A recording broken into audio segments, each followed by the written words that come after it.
సాహితీ ప్రియుడు సంస్కరణలతో దేశాన్ని ఆర్థిక ప్రగతి పథంలో నడిపించిన మహోన్నతమైన వ్యక్తి దివంగత ప్రధాని పివి నరసింహారావు. దేశాభివృద్ధికి తోడ్పాటు అందించిన తెలంగాణ బిడ్డ పివి పేరు మీద వరంగల్ కేయూలో ఏర్పాటు చేసిన విజ్ఞాన పీఠంకు ఆదరణ కరువైంది. 3 ఏళ్లలో లక్షలాది రూపాయలతో అందమైన భవనం నిర్మించారు. కానీ ఇప్పటికీ పరిశోధనలు ప్రారంభించలేదు. అధికారులు భవనానికి తాళం వేసి చేతులు దులుపుకున్నారని విమర్శిస్తున్నారు విద్యార్థులు.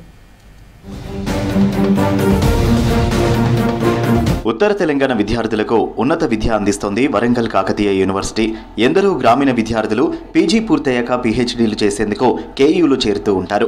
వారిని దృష్టిలో పెట్టుకుని మాజీ ప్రధాని పివి నరసింహారావు జీవితం, రచనలపై పరిశోధనలు చేసేందుకు కేయూలో విజ్ఞాన కేంద్రం ఏర్పాటు చేస్తామని ప్రకటించింది గత ప్రభుత్వం. ఇందుకు ప్రపోజల్స్ రెడీ చేసి పంపాలని ఆదేశాలు రావడంతో అధికారులు, విద్యార్థులు ఎంతో సంతోషించారు. కేయూలో నూతన భవనంతో పాటు రీసెర్చ్ పేపర్లను పబ్లిష్ చేసేందుకు ఒక జర్నల్ కూడా తేవాలని ప్రతిపాదించారు.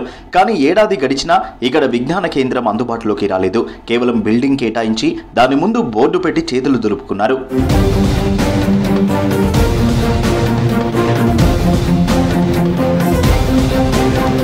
అప్పటి సీఎం కేసీఆర్ ప్రకటనతో పీవీ కూతురు ఎమ్మెల్సీ వాణిదేవి కేయూలో పీవీ విజ్ఞాన పీఠంకు కేటాయించిన భవనాన్ని కూడా పరిశీలించారు. దీంతో విజ్ఞాన పీఠం ఏర్పాటవుతుందని మరిన్ని ఆశలు పెట్టుకున్నారు స్టూడెంట్స్. కానీ వారి ఆశలు ఇప్పటికీ నెరవేరడం లేదు. విజ్ఞాన పీఠం కోసం గత ప్రభుత్వం 20 లక్షలు మంజూరు చేసిందని అధికారులు చెప్తున్నారే తప్ప అవి ఏం చేశారో చెప్పడం లేదని ఆరోపిస్తున్నారు.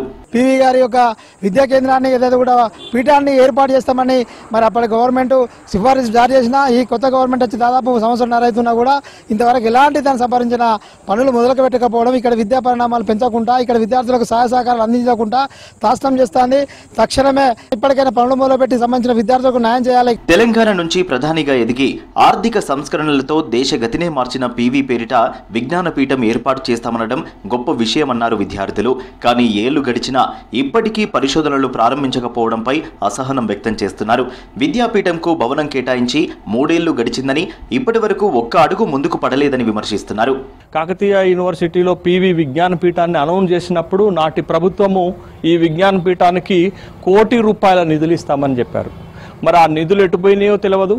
ఒక బిల్డింగ్ని కేటాయించి ఇక్కడ బోర్డు పెట్టినటువంటి సందర్భం ఉన్నది తప్ప ఈ పీవీ విజ్ఞాన పీఠం ద్వారా గత 2-3 సంవత్సరాలుగా ఎలాంటి రీసెర్చ్ కార్యక్రమం చేయలేదు. రాష్ట్ర ప్రభుత్వము సహకరించాల్సినటువంటి అవసరం ఉంది. కేసీఆర్ ప్రభుత్వం ఉన్నప్పుడు పీవీ విజ్ఞాన కేంద్రాన్ని కాకతీయ యూనివర్సిటీలో నెలకొల్పాలని నిర్ణయించడం జరిగింది. అప్పట్లో 3 కోట్ల నిధులను కూడా మంజూరు చేశామని చెప్పడం జరిగింది. తర్వాత ఆ నిధులు విడుదల చేయలేదు. ప్రస్తుతం ఉన్న పరిస్థితి చూస్తే చుట్టూ పిచ్చి మొక్కలు మొలిచి అది మనం భవిష్యత్తులో పనికి రాకుండా పోయే అవకాశం ఉంది. కాబట్టి ప్రభుత్వాన్ని విజ్ఞప్తి చేస్తున్నా పీవీ విజ్ఞాన కేంద్రానికి అతి త్వరగా నిధులు విడుదల చేసి దాన్ని ఒక పరిశోధన కేంద్రంగా తీర్చిదిద్దవలసిందిగా నేను ప్రభుత్వాన్ని కోరుతున్నా. ఇప్పటికైనా ప్రభుత్వం పీవీ పేరు మీద కేటాయించిన భవనాన్ని పరిశోధన కేంద్రంగా తీర్చిదిద్దాలంటున్నారు స్టూడెంట్లు. నిధులు మంజూరు చేసి రీసెర్చ్కి అన్ని సదుపాయాలు కల్పించాలని డిమాండ్ చేస్తున్నారు.